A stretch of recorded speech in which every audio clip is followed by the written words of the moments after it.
Grizzly here, and yes, I decided to put this to a little bit more of a somber music background because I'm not trying to be moralistic. I know that the science of the time, there was a real question: can life exist in space? And as I got to this part of the program, I figured it'd be good to remember that many animals did sacrifice themselves in the pursuit of our scientific understanding of spaceflight. I'm not trying to be moralistic about it. I'm not trying to make a judgment call. I think what was done had to be done before you put a human in space. But it's sad nonetheless. Everybody's heard of Leica, the space dogs. You've heard of some of the more famous NASA space monkeys and later rocket programs. But yes, there were quite a few life science experiments done even back in the Aerobee program. And I don't know what the net results of all this was, but I do know that the first monkey to survive didn't happen for much later after these videos.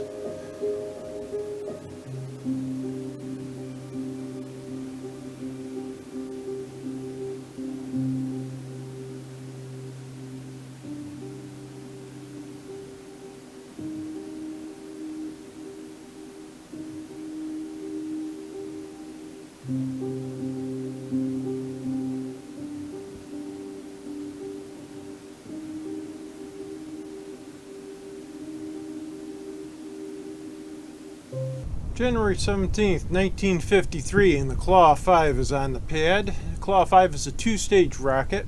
It has a life sciences module on the top that is containing some mice. The plan is to get the mice above the Kármán line, 0G, and then recover them by parachute.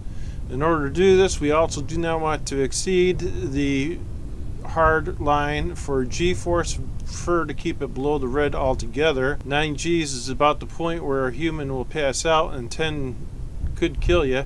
So we're going to try to keep it down there. That's why we're doing a two-stage solution. A single stage Aerobee proved to be pretty high on the G load. This way, the first stage will be pushing up a higher mass in the upper, and the upper engine is the lower grade Aerobee, so we'll keep the G load in control there. So let's light this candle and see how it goes. Main engine start and launch. SRB worked as advertised. First stage engine is going. We're watching the fuel level go down.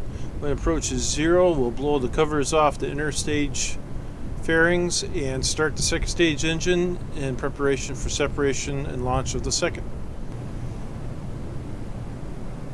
In 5, 4, 3, 2, 1, and ignition and launch.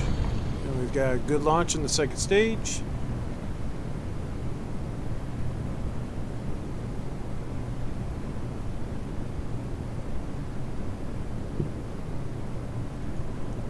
Now we're safely clear of that stage. I am going to arm the parachute so I do not forget.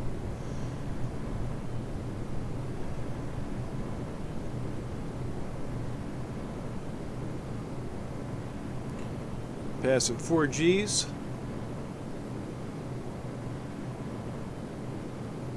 5. G meters down here if you missed it. 6. 7, getting to be a little bit of a rough ride. And about 8 G's cut off safely in the safe area, didn't even get into the red line. So the mice right now should be having an interesting experience. They just went from weighing 8 times the normal weight to 0. We had a very good burn on those rockets. Apoapsis height is actually 227. I must have timed everything just right. And we're now running our biological sample, watching the mice run around and try to figure out which way's up. And we do have just a little bit of a downrange attitude heading out over the ocean, so we should have a safe splashdown.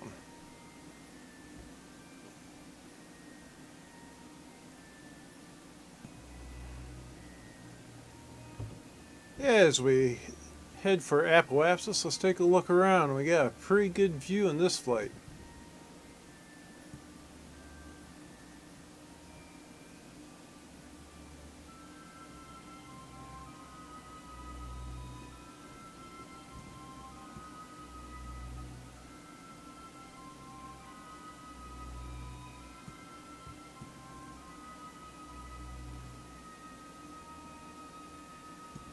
See the Yucatan Peninsula here, Cuba. This would be the Louisiana Gulf, and I believe Florida's out here. Kind of hard to tell because of the cloud cover this time. I do believe that would be the outlet of the Mississippi.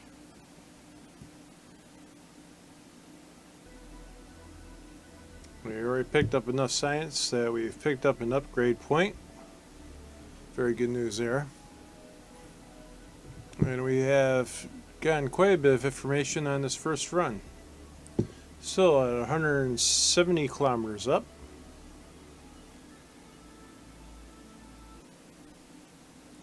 Alright, those mice better strap in because we're about to hit some G's. Coming into the upper atmosphere.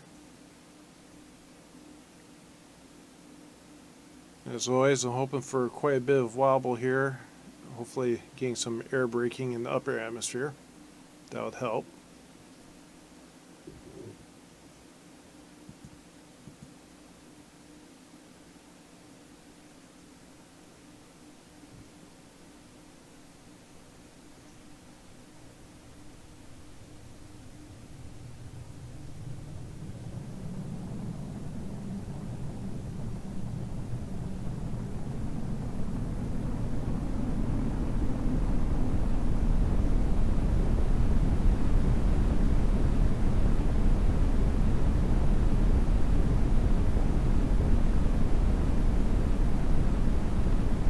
Deploy to shoot early. Hopefully it's early enough. It's gonna be close. And we caught it.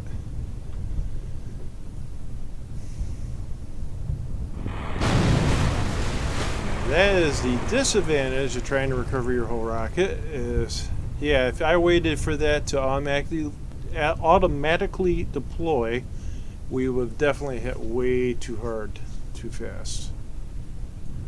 Be interesting to watch the G-forces. I was holding my breath too much to watch for that, but it'll be interesting to see how many G-forces we pulled when I popped that chute. At any rate, we'll recover those mice and get our science.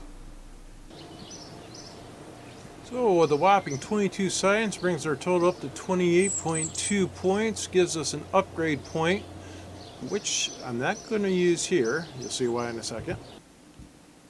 In research and development, we are currently working on early rocketry, but we have the decision to make whether we're going to push the early material science for the next point or supersonic flight. I think I'm going to spend the 2 points on supersonic flight to give me the air launch vessels up to 11.3 mass and width dimensions 13 by 7 by 17. This will allow me to air launch my rocket planes and get me the X2 upgrade for the X1 cockpit, which will get an increased service ceiling of 75 kilometers sustainable by a human. There's also a new cockpit, the Otter, which I like for science research vessels. And the J85 GE4 turbojet. Now, altitude sounding rocket should be fairly easy. We've got good reward on it, so we get 7,600 advanced, 9,000 completion, which isn't bad. And we have to get 90 kilometers of 155 sounding payload. That should be no difficulty whatsoever. Now with the rocket we just launched. So all I have to do is expand the nose cone section in order to get the 155 units of sounding payload, which has to be in a container that is pressurized. Welcome back, Grizzly here. After reviewing that last film, yeah, that was a little bit of excessive G's, both on the takeoff and on the landing with the parachute. We pulled enough G's that have killed a chimpanzee. It's a good thing it's just a mouse. So we're going to move on to the next mission, and this one is a simple get up to 90 kilometers of 155 weight payload, which is in this extra long nose cone. It's going to be a bit of a challenge, but it might be helped out with the new solid rocket booster, which has now come online, the Aerojet. Should give us a little bit more of a kick in the first stage here. So let's give it a light up and see how she goes. And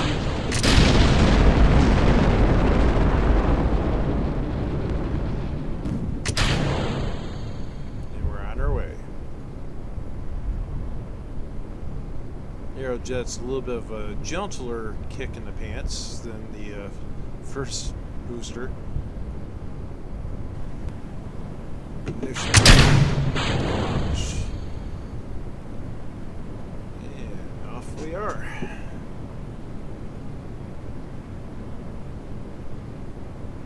This one doesn't require any kind of recovery, so I let the parachute go on this one. Looking at 156, almost 157 kilometers, so well in excess of that 90 kilometer mark, and the mission is successful. Oh, I'll give this Air Force payload. I always like to think it's military payload, doing their mysterious experiments. Give it a kick in the pants and let her go.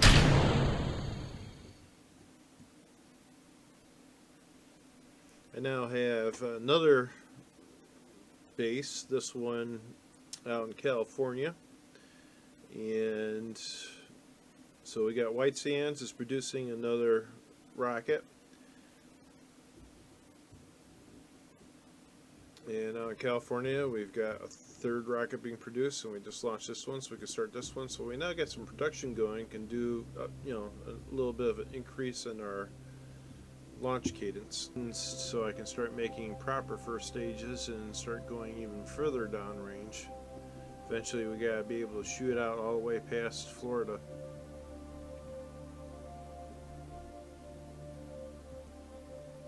So we'll wrap up this one and go to the next mission.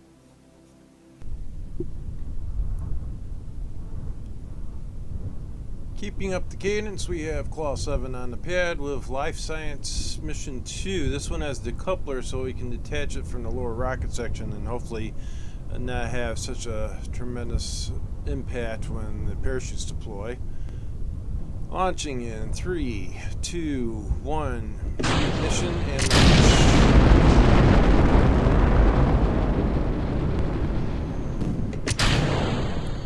Another good start with the Aerojet.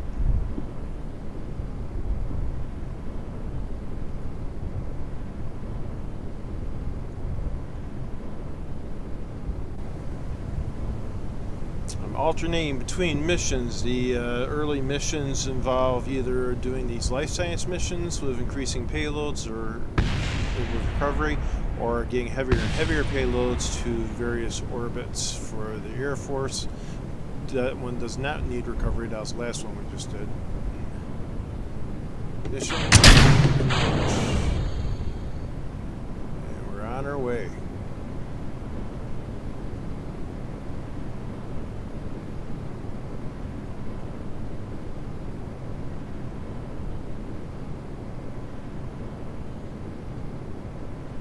I was also hoping to arc it down range a little bit. I'm just hoping I didn't do it too much because we still need to get to the 100-kilometer mark, but we are accelerating pretty well.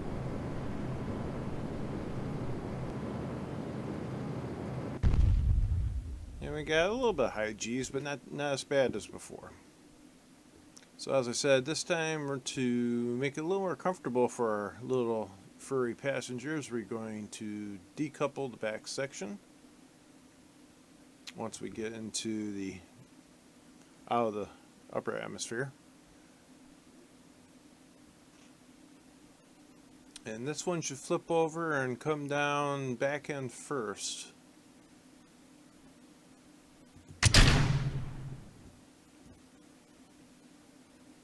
That's a nice shot.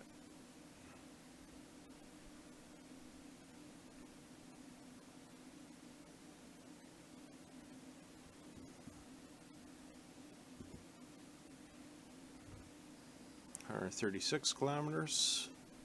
I believe our only other criteria should be in recovery. Yep, return home safely.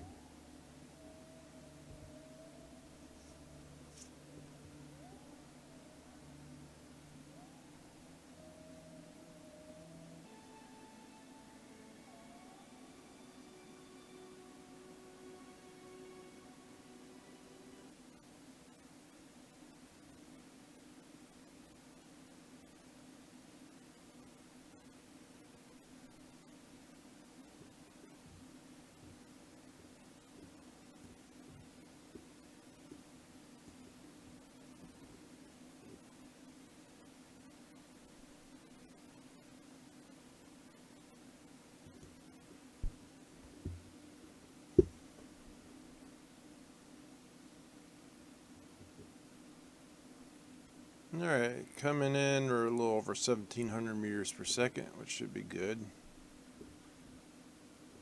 Picking up the air, you can see it's orienting itself, and that back decoupler section is going to be a little bit of an air scoop that should really slow us down. G-forces are creeping up.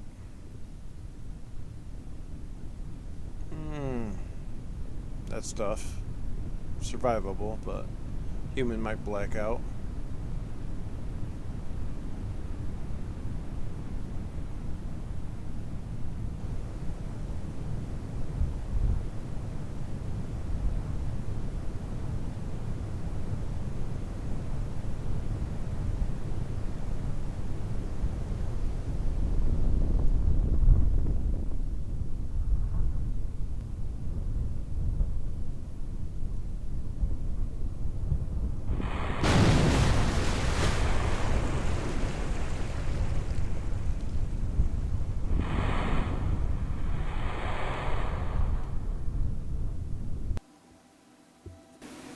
So I'm going to call this video at this point. It's long enough, and next stage I'm going to have the AJ-10 rockets coming in, the next evolution of the Aerobee rocket, and it's going to require a longer fuel tank, so I'm going to do some engineering before the next flight.